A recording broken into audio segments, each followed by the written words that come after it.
Pernahkah kalian mendengar soal Presiden Soekarno yang punya kacamata tembus pandang? Atau video misterius yang bikin penontonnya meninggal dunia? Di masa sebelum internet secepat sekarang, mitos bisa menyebar seperti api dan dipercaya banyak orang.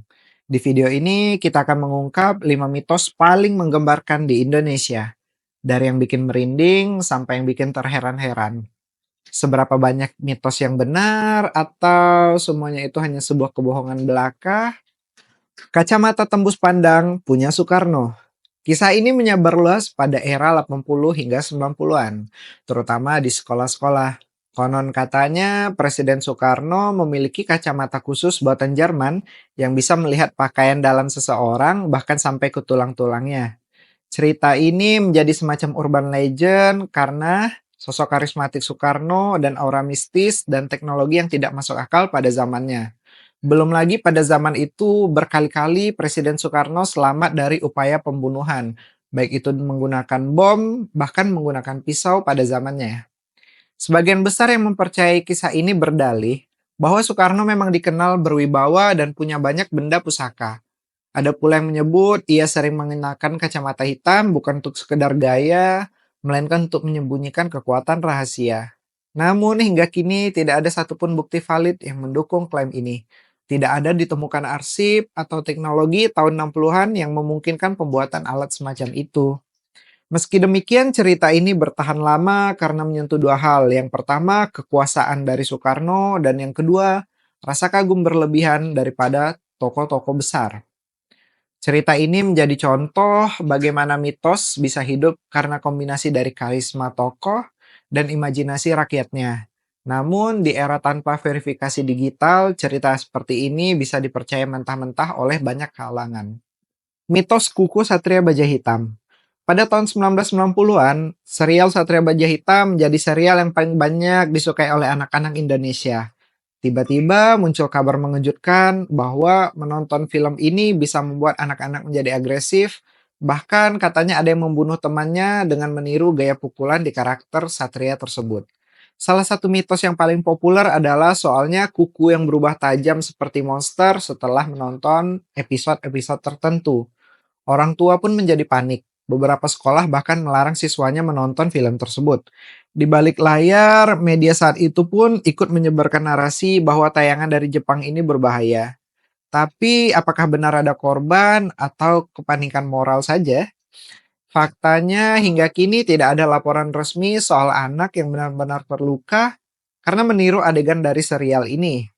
Namun kepanikan ini membentuk opini publik dan membuat sensor TV menjadi lebih ketat.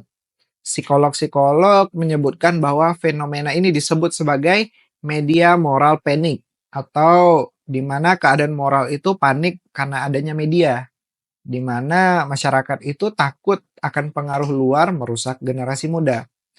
Mitos ini juga menunjukkan bahwa kuatnya pengaruh media dalam membentuk persepsi, terutama jika dikaitkan dengan kekerasan dan anak-anak. Cerita tentang manusia yang berubah kukunya menjadi tajam mungkin hanya imajinasi yang berkembang karena ketakutan massal. Mitos video maut dan telepon santet di tahun 2000-an. Mitos ini beredar lewat forum-forum gelap dan urban legend tahun 2000-an. Konon ada sebuah video berdurasi pendek yang jika ditonton akan membuat penontonnya meninggal dunia dalam 7 hari. Selain itu, ada juga telepon dari nomor tidak terkenal yang digambarkan layar HP-nya akan berwarna merah. Siapapun yang mengangkat nomor tersebut, maka telinganya akan berdarah dan ia akan meninggal juga dalam kurun waktu 7 hari. Cerita ini berkembang lewat kisah seseorang yang juga menemukan video atau kaset dan file misterius yang tak lama kemudian meninggal tanpa sebab yang jelas. Selain itu, untuk telepon seluler ini, isunya bahkan sempat diangkat di koran-koran kota dan koran-koran nasional.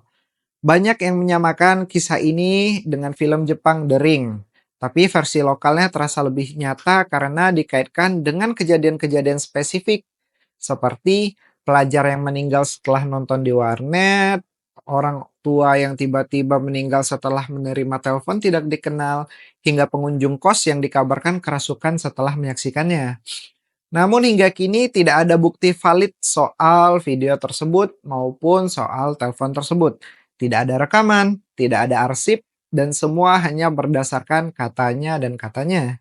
Meski begitu, ketakutan akan teknologi pada saat itu membuat cerita ini begitu kuat dan dipercaya, sehingga beberapa orang tidak berani untuk menonton video random ataupun mengangkat nomor telepon dari nomor yang tidak dikenal. Karena saat itu begitu kuatnya kepercayaan klinik di dalam masyarakat.